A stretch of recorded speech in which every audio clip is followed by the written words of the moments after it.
Hello everyone, আশা করি সবাই খুব ভালো আছে, সুস্থ আছো। আমি রিমলি আমার হ্যাপি ফ্যামিলি পরিবারের সকলকে স্বাগত জানাই। এই যে আয়োজনটা দেখতে পাচ্ছ খাওয়া দাওয়ার, এটা আমাদের সেই বাঙালি অ্যাসোসিয়েশন, মানে আমাদের মণ্ডপের পুজোর ভোগের আয়োজন, মায়ের ভোগের আয়োজন। এই কেডিপিএতে অষ্টমী নবমী মায়ের ভোগের আয়োজন করা হয়েছিল। অষ্টমীর দিন আমরা যথারীতি থাকতে পারিনি, তো নবমীর দিন মায়ের ভোগ খাবার পরে আমরা বেরিয়ে পড়েছিলাম 2-3টে বাঙালি ঠাকুর দেখার উদ্দেশ্যে। বাঙালি দুর্গা পুজো বা নবরাত্রি, এখানে আগেই বলেছি অনেক নবরাত্রি বা আমাদের দুর্গা পুজো প্রায় 100জন মতো ব্যাঙ্গালোরে পুজো হয়ে থাকে। তো খুব কাছাকাছি আমরা 2-3টে ঠাকুর দেখতে বেরিয়ে পড়েছিলাম। এটা নানুর কাছে অফিসিয়ালি বলতে গেলে একটু বড় হওয়ার পর প্রথম পুজো, ওর প্রথম অনুভূতিই বলতে গেলে, কারণ যেহেতু সেভাবে ওর বাঙালি পুজো দেখা হয়নি, দুর্গা পুজো দেখা হয়নি, তো ওর উদ্দেশ্যেই আমাদের ঠাকুর দেখতে বেরিয়ে যাওয়া।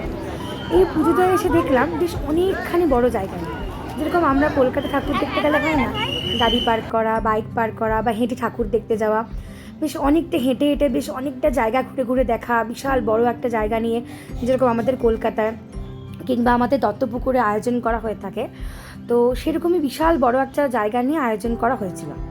তো এই আশেপাশে বেশ বাচ্চাদের খেলাধুলার জায়গা, কিছু খাওয়া দাওয়ার জায়গা, এবং তার পাশে বড় করে সাজানো হয়েছিল মায়ের মণ্ডপ, যেখানে মাকে সপরিবারে আনা হয়েছিল। আমার ঠিক মনে হচ্ছিল কলকাতায় কিংবা আমাদের দত্তপুকুরে ঠিক এরকমভাবেই পুজো করা হয়, যেরকম বেশ বড় মাঠে খাওয়া দাওয়া স্টল বসে, যেখানে চেয়ার পেতে আমরা বসে থাকতাম, গল্প করতাম ছোটোবেলা, বা কলকাতাতেও বেশ চারিপাশে এত বাঙালি, যে যাই বলুক, আমার তো এরকমই মনে হচ্ছিল যে আমি একদম আমার জায়গায় পৌঁছে গেছি, আমার শহর, আমার কলকাতা, আমার দত্তপুকুরে পৌঁছে গেছি। আর যতই আমরা যে কোনো ভাষা সম্বন্ধে ওয়াকিবল হই, সেটা হিন্দি হোক, ইংরাজি হোক, যে ভাষায় হই, নিজের ভাষাটা আমাদের প্রত্যেকের কাছে খুব প্রিয়, যে যাই বলুক। হয়তো আমার সাথে অনেকেই একমত হবে তোমরা। এবং চারিপাশে না, ব্যাঙ্গালোরে যেহেতু এখানে কন্নড় ভাষা চলে বা হিন্দি ভাষা চলে, বাঙালি শুনতে পারি, কিন্তু দুর্গাপুজোয় সবাই যখন এই জায়গায় একসাথে এসেছিলাম, কয়েকটা পরিবারের সাথে বেশ আলাপও হয়েছিল, যারা ব্যাঙ্গালোরের অনেক বছরের বাসিন্দা। এত ভালো লাগছিল বাঙালি কথাবার্তা, বাঙালি লোকজন। সত্যি মানে আমরা যেখানেই যাই, নিজের জিনিসটা, নিজের ভাষা, নিজের সমস্ত কিছুকে আমরা কিন্তু খুব মিস করি, যে যাই বলো। বললাম না, আমার সাথে হয়তো অনেকেই একমত হবে। চারিপাশটা আমরা ঘুরে ঘুরে দেখছিলাম মায়ের কাছাকাছি চলে যাওয়ার আগে।